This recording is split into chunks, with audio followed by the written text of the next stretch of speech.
مبروك المدام حامل. الجملة دي اللي اتمنى عاصم انه يسمعها من الدكتورة لما سألته انت جوزها. شاف الموقف ده في افلام كتير ومواقف كتير، وكان بيتمنى ان تهاني تكون حامل، لكن لقى الدكتورة بتضحك وبتقوله واضح ان المدام بتتدلع عليك. استغرب عاصم جدا وقال لها بتتدلع يعني هي مش حامل؟ لا ابدا، ده مجرد اغماء عادي. انا حتى لزيادة التأكيد طلبت منها تعمل اختبار حمل لاني شكيت برضو اني ممكن تكون حامل، بس النتيجة سلبي. بصلها وما نطقش بولا حرف، مش عارف هو يزعل لانه كان بيتمنى يبقى اب، ولا يفرح لان علاقته بتهاني مذبذبة وفيها مشاحنات. ساب جاسر يتكلم مع الدكتورة وراح لأوضة رؤى، لقى تهاني نايمة على السرير وأمه وأخته قاعدين بيطمنوا عليها. قرب منها فبعدت رؤى وقعد مكانها وقال بهدوء الحمد لله انك بخير. ابتسمت وهي بتحمد ربنا من جواها ان محدش كشف خدعها. تهاني الحرباية المتلونة راحت لواحد من الدجالين عشان يعمل سحر يفرق ما بين رؤى وجاسر. اداها الدجال حجاب مثلث صغير وطلب منها تحطه تحت باب أوضة رؤى، لأنها لو دخلت أو خرجت من الأوضة أكيد هتعدي عليه، عشان يبدأ العمل يشتغل ويخليها تكره جوزها وتكره قربه، وبكده تحقق تهاني هدفها في التفريق ما بين رؤى وجاسر. غبية يا تهاني، ما تعرفيش إن كل شيء بإيد ربنا، وما هم بضارين به من أحد إلا بإذن الله. وهي فعلا كانت على وشك إنها تحط الحجاب تحت باب أوضة رؤى. بعد ما خلصت تنظيف شقتها عشان عاصم ما يتضايقش، خرجت تتسحب من العمارة عشان ما يشوفهاش حد، لحد ما راحت لبيت الدجال واداها الحجاب، ورجعت بسرعة تتلفت حواليها خايفة لا يكون حد شافها. كانتش عارفة إن في واحد بيراقبها وبيراقب حركتها من أول ما خرجت من باب البيت، وسمع كل اللي قالته للدجال وعرف قد إيه هي بتكره رؤى، وكمان صورها وهي عند الدجال. بس يا ترى مين الشخص ده، وهدفه إيه، وعاوز إيه من رؤى وجاسر، ويا ترى هيعمل إيه مع تهاني؟ كل ده هنعرفه بعدين. دخلت تهاني البيت حسين وراحت على المطبخ وشافت جاسر وهو بيهزر مع رؤى. اشتعل قلبها من الحقد والغيرة والحسد، وفضلت تراقبهم. وبعدين راحت على أوضة رؤى، إنها لقت رؤى جاية وراها ورايحة ناحية أوضتها، فدخلت استخبت في الحمام. فتحت باب الحمام وبصت منه وما لقيتش حد قدام باب أوضة رؤى. خرجت وكانت لسه هتحط العمل تحت السجادة الصغيرة، لكن لقت الباب اتفتح ورؤى بتخرج، وزي أي شيطانة قدرت تتصرف بسرعة. عملت نفسها دايخة وسندتها رؤى ودخلتها أوضتها ووقعت على الأرض وخبت العمل في هدومها ومحدش شاف أي حاجة. فاقت على إيد عاصم وهو بيشاور قدام وشها وبيسألها بقلق مالك يا تهاني، أنا بقالي ساعة بكلمك، انت كويسة؟ بصت له وبلعت ريقها بتوتر وقالت بسرعة انا كويسة، انا بس مدروخة شوية، عايزة اطلع شقتنا ممكن؟ قام من جنبها ومسك ايديها ولقى ايديها بتترعش. بصلها بشك وقال لها ايدك بتترعش ليه كده؟ ها؟ تعبانة يا عاصم، انا تعبانة مش قادرة اقوم. رؤى بمرح جرى ايه يا عم عاصم، بتقولك مش قادرة تقوم، ما تشيلها يا عم الحاج وتخلص. ضحك غصب عنه من كلام اخته وقرب من تهاني وشالها بهدوء. خرج من اوضة رؤى ولقى جاسر بيقوله بهزار اسد يلا. ضحك عاصم واخد تهاني وطلعوا لشقتهم. وخرجت رؤى من اوضتها بعد ما لبست هدومها وظبطت نقابها، وقفت قدامه وقالت بضيق مصطنع بذمتك انت عمرك لفحتني على دراعاتك زي احمد السقا؟ عض على شفايفه بغيظ من البنت دي، هيتجنن منها. مش هي دايما اللي بتتهمه انه وقح وقليل الادب ومش متربي، وخصوصا لما بيشيلها؟ ضيق عينه وبصلها بتوعد عشان تشهق هي بفزع لما شالها ما بين ايديه. قعدت تتلوى ما بين دراعاته وهي بتصرخ وبتقول جاسر نزلني يا قليل الادب. بص لمجيدة وقال شايفة بنتك وهبلها؟ ضحكت مجيدة وقالت معلش يا ابني ربنا يعينك، وخرج بيها من باب الشقة وهي بتصرخ بغيظ جاسر نزلني يا جاسر. أما تحت فوقفت عربية أجرة قدام باب العمارة ونزل منها عمرو حاسب السواق وفتح الباب اللي ورا عشان تنزل روان. كانت بتبصله بحقد وغضب على اللي عمله بعد كتب الكتاب. بعد كتب كتابهم أمرها إنها تروح وتغير الفستان الفاضح اللي هي لابساه، لكنها ما سمعتش كلامه، فأخد عباية سودة من واحدة من الخدامات وخلاها تلبسها غصب عنها. حست بالضيق جامد لما افتكرت الموقف ده. فلاش باك بعد كتب الكتاب صلاح سلم على عمرو وقال له خلي بالك منها يا ابني. ما تقلقش يا صلاح بيه، بنتك في عينيا. بعد صلاح عن عمرو وراح لروان، كان عايز يحضنها لكنها بعدت عنه بجفاء وقالت له ببرود: وفر جو الأب الحنين ده لنفسك. بصلها عمرو بغضب وقال لها: انتي قللت الأدب ومش متربية، بس ما تقلقيش، أنا هعيد تربيتك من الأول وجديد. اطلعي يلا غيري هدومك عشان نمشي. قعدت على الكرسي وحطت رجل على رجل وقالت ببرود: انسى، انا مش هغير هدومي. وعلى عكس ظنها ما تنرفزش ولا اتضايق جدا، ولقيته ابتسم ابتسامة واسعة وقال لها: متأكدة انك مش عايزة تغيري؟ ردت عليه بابتسامة سخرية وقالت له: جواب نهائي. رد عليها بابتسامة سخرية هو كمان وقال لها: للأسف طلع جوابك مش في محله. وراح ناحية المطبخ وغاب شوية ورجع وفي ايده عباية سودا اخدها من واحدة من الخدامات. راح ناحيتها ووقف قدامها وهي خافت منه ولبسها العباية غصب عنها، وهي كانت بتصرخ وبتشتمه، وصلاح كان واقف بيمنع نفسه من التدخل. بعد ما عمرو لبسها العباية اتفاجئ انها ضربته بالقلم وقالت له بحدة: انت متخلف ومجنون وهمجي. لكنها اتفاجئت بيه انه شالها مرة واحدة. نزلني يا حيوان. شالها زي شوال البطاطا وهي كانت عمالة تشتمه بأبشع الشتايم. وقف عربية أجرة والسواق بصله باستغراب، فهو قال للسواق: يا عم مراتي والله العظيم هي بس تعبانة شوية في مخها ومعاها شهادة معاملة أطفال. قالت روان بغيظ: أنا مجنونة يا حيوان يا متخلف. رماها على الكنبة اللي ورا وقعد جنبها. كانت هتفتح بقها وتصرخ لكن اتفاجئت بحاجة حادة اتحطت في جنبها. كان عمرو عامل حسابه الوقت زي ده وشايل مطوة معاه. قال لها بصوت واطي: قسما بالله لو سمعت صوتك لحد ما ننزل لهشوه وشك الجميل ده، فاهمة ولا لأ؟ وسعت عينيها من الفزع وهو قفل الشيء الحاد ده وحطه في جيبه. كان سمير صاحبه اداهاله هدية وهو كان دايما بيسخر منه من هديته دي، لكنه دلوقتي عايز يشكره على الهدية دي. هو عمره ما استخدمها لكنه قدر بيها يسيطر على الواقحة دي. شكل الواقحة دي هتحوله لسفاح بسبب لسانها السليط. فاقت من سرحانها على صوته وهو بيقول: ما تتحركي، واقفة ليه؟ هزت راسها بخوف، خافت لا ينفذ تهديده ويشوه وشها. اتحركت وراه وطلعت على السلم عشان تسمع صوت بنت بتصرخ. لحظات وخرج جاسر من باب الشقة قدامهم وهو شايل رؤى على ايده عشان توسع عين روان بفرحة وتقول بسعادة: جاسر. جاسر بذهول روان عشان تبصلهم رؤى بشك زي اي زوجة مصرية اصيلة. نزل جاسر رؤى على الارض عشان تقرب منه روان وهي عايزة تحضنه، لكن رؤى وقفت قدامها حاجز ما بينها وما بينه، وبدل ما تحضنه حضنت رؤى اللي حضنتها قوي بغيظ وقالت لها: اهلا يا حبيبتي ازيك. وبعدتها عنها وهي بتبتسم لها ابتسامة صفرة: انا رؤى مرات جاسر، والحلوة بقى تبقى مين؟ اتكلم عمرو بغضب، كان على وشك انه يخلع رقبة الواقحة دي اللي كانت هتحضن جاسر لولا ان رؤى انقذتها منه.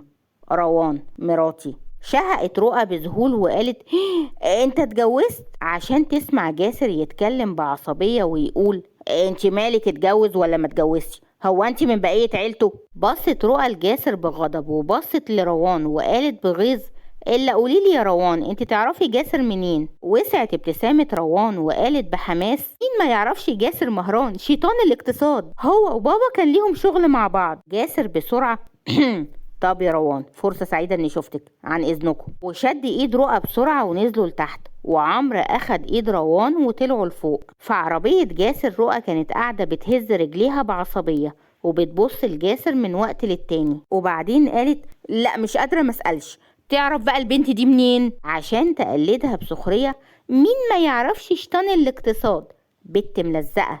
كتم جاسر ضحكته وقال: على فكرة انت كده بتختبيها عشان انت بتتريقي عليها، لا وشتمتيها وهي مش موجودة قدامك. الرسول صلى الله عليه وسلم قال: أتدرون ما الغيبة؟ قالوا الله ورسوله أعلم. قال صلى الله عليه وسلم: ذكرك أخاك بما يكره. قيل: أفرأيت إن كان فيه ما أقول؟ قال: إن كان فيه ما تقول فقد اغتبته، وإن لم يكن فيه ما تقول فقد بهته. بلعت ريقها بتوتر وقالت: أنا والله ما كنتش أقصد أغتابها، بس اتنرفزت من الموقف. ابتسم لها بحنان وقال: حبيبتي أنا عارف إنك ما تقصديش، انا بس بنبهك عشان تاخدي بالك بعد كده. بصيت له وابتسمت له بسعادة من تحت نقابها عشان تختفي ابتسامتها بعد كده وتقول بعصبية: برضو ما قلتليش تعرفها منين؟ عشان تعلى ضحكات جاسر. كان في بيني وبين أبوها شغل وكنت بروح عندهم كتير. هي بنوتة زي العسل بس لسانها متبري منها شويتين، والله كنت بعملها زي نرمين عشان ما تفهمينيش غلط. أنا قلت لها اعتبريني زي أخوكي، فهمتي بقى يا ام مخ شمال؟ بس برضو ملهاش حق إنها تحضنك. خلاص يا ستي مش هخليها تحضني تاني. وكمل باستفهام: بس اللي أنا مش فاهمه ايه اللي لم الشامي على المغربي؟ اتجوزت عمرو امتى وازاي؟ وابوها فين؟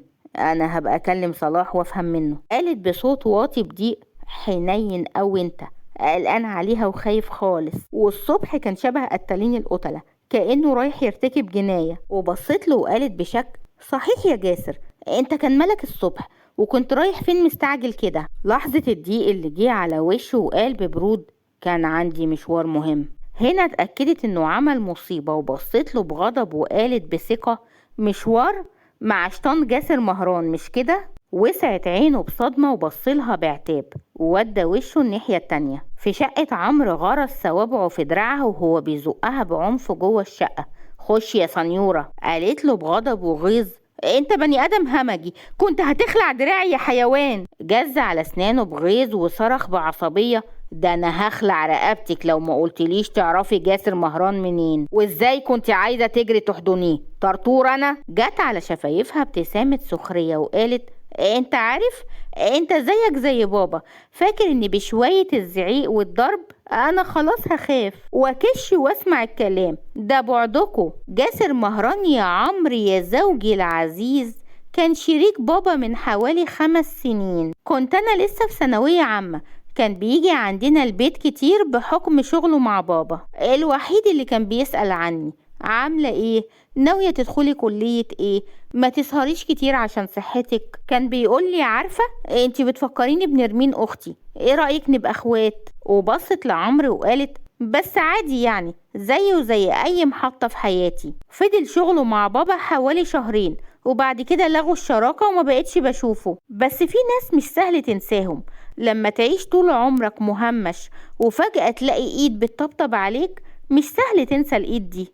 وقف ساكت بيبصلها بحزن، لأن الشخصية الوقحة صليطة اللسان بتخبي جواها طفلة صغيرة، طفلة محتاجة اللي يحسسها بالحنان. فاق من تفكيره على صوتها وهي بتقول بسخرية: انت يا ابني اوضتي فين؟ عايزة اغير هدومي. بصلها باشمئزاز وقال بقرف: يخرب بيت لسانك يا شيخة. وشاور على أوضة من الأوض: عندك الأوضة اهي، واخلصي عشان تحضري الغدا عشان أنا جعان. هي مين دي اللي تحضر الغدا؟ ده أنا ما بعرفش أجيب لنفسي كوباية مية. مش بتاعتي دي، تمشي على إيدك ورجليكي، تتشقلبي على حيطان المطبخ، معاكي ساعة والاقي الأكل جاهز. قالت بعند: وإن ما عملتش يعني هتعمل إيه؟ طلع الآلة الحادة من جيبه في وشها، فوسعت عينيها وهزت راسها بخوف. وقفت العربية قدام باب الفيلا الداخلية عشان تنزل منها رؤى بسرعة وتدخل الفيلا بخطوات واسعة وغضبانة. طلعت لأوضتها على طول وهو واقف بيراقبها. اتنهد بيأس وراح ناحية المطبخ، وزي العادة خرج كل الخدامين من المطبخ وعمل كوباية العصير المعتادة وأخدها وطلع للأوضة. دور بعينه عليها ملقاهاش. سمع صوت المية جاي من الحمام، حط الكوباية على الترابيزة وقعد. بعد شوية خرجت رؤى من الحمام وبصت لكوباية العصير بسخرية وسابته وقعدت على السرير. أخد كوباية العصير وراح ناحيتها عشان تودي وشها الناحية التانية وتقول بغضب: مش عايزة منك حاجة، ابعد عني. حط كوباية العصير على الترابيزة مرة تانية وقال: انت عايزة تتخانقي وخلاص؟ ايوه بقى انا عايزة اتخانق. رحت فين؟ اذيت مين يا جاسر يا مهران؟ جاسر بعصبية: انت مالك؟ مالكيش دعوة باللي انا بعمله، انت فاهمة؟ لا مش فاهمة، مش بعد كل اللي حصل وكل اللي شفته منك عشان ابعدك عن اللي كنت فيه هترجع بالسهولة دي؟ هترجع لشطان جاسر مهران؟ مش هسمح لك، انت فاهم؟ مش هسمح لك. قال بعصبية: انا ما اذيتش حد ومش هرجع زي الاول، ما تخافيش، قلتلك بدل المرة 1000 خلي عندك ثقة فيا. نزلت دموعها وقالت: يعني انت ما اذيتش حد، صح؟ صح؟ ما تخافيش، دي بس كانت قرصة ودن، مش انتي اهم حاجة عندك ان محدش يتأذي بسببي ولا اذي حد؟ هزت له راسها فقال وانا ما اذيتش حد، واخد كوباية العصير وقال خدي اشربي. مش عايزة، مش عطشانة وبطني اصلا وجعاني. قال بإلحاح معلش تعالي على نفسك شوية واشربيه. بصت له بشك وقالت مش عايزة يا جاسر، مش هشربه، هو بالعافية. صرخ في وشها وقال بعصبية هتشربي العصير يا رؤى، ولو ما شربتهوش بالذوق هشربهولك بالعافية. سكتت شوية وبصت للعصير وقالت بهدوء انت بتحط ايه في العصير ده يا جاسر؟ ابتسم بسخرية وقال اللي انت عارفاه ومتأكدة من ان انا بحطه. حبوب منع الحمل مش كده؟ لا سكر. انت بتضحك على ايه؟ عليكي والله انتي مسخرة. اصل قلتلك اللي انتي عارفاه ومتأكدة اني بحطه. اول حاجة دماغك راحت ليها حبوب منع الحمل، ليه مش عارف؟ وانا كنت اقصد السكر. ينفع تشربي عصير من غير سكر؟ ده حتى يبقى مر قوي. وسعت عينيها بدهشة وقالت بتوتر وندم انا اسفة. سكتها جاسر لما اداها كوباية العصير وقال بهدوء شش اشربي. عاصم انت رايحة على فين؟ قالتها تهاني وهي مستغربة وهي شايفة عاصم لابس وخارج من باب الشقة. عندي مشوار مهم، ساعتين زمن مش هتأخر. عايزة حاجة وانا جاي؟ هزت راسها بالنفي وهو خرج من باب الشقة. واتنهدت تهاني بارتياح وهي مقررة تنزل تاني لشقة حماتها عشان تحط العمل في أوضة رؤى. راحت غيرت هدومها بسرعة وحطت حجابها بإهمال على شعرها وفتحت باب الشقة عشان تقول بتعجب لما شافت اللي واقف قدام باب شقتها انت مين يا استاذ انت؟ وايه اللي موقفك هنا؟ ابتسم بخبث وقال سامر الصياد، محامي صبري الدمنهوري. ركب عاصم عربيته وراح للمستشفى وهو بيفكر هو مش هيسيب البنت دي، كفاية المعاناة اللي عانتها في حياتها. لكن ثانية واحدة، ليه هو بيهتم بيها من الأساس؟ أقنع نفسه إنها شفقة.